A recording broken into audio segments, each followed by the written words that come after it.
Like so many other pandemic mothers, Victoria Reed has spent much of maternity leave in social isolation. My plans for, mom groups and doing baby yoga and all of that stuff sort of fell by the wayside a little bit. For little Holly, it's meant less interaction with new friends and less exposure to germs. Only that's not necessarily a good thing.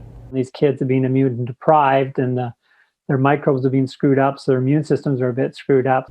Called immunity debt, it's what doctors explain as a lack of immune stimulation due to a reduction in exposure to viruses.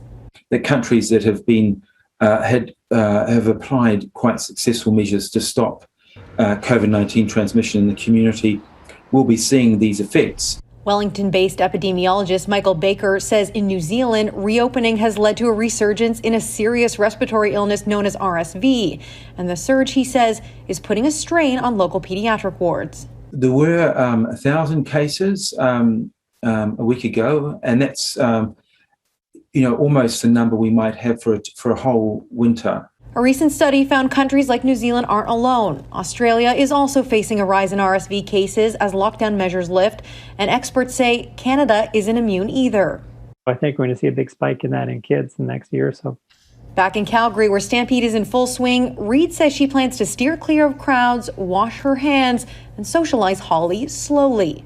I do think it's also important to try to ease back into life so her immune system can be built up.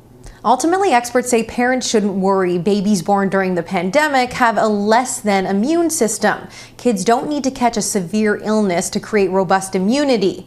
Vaccinations and simple hygiene are still the best course of action.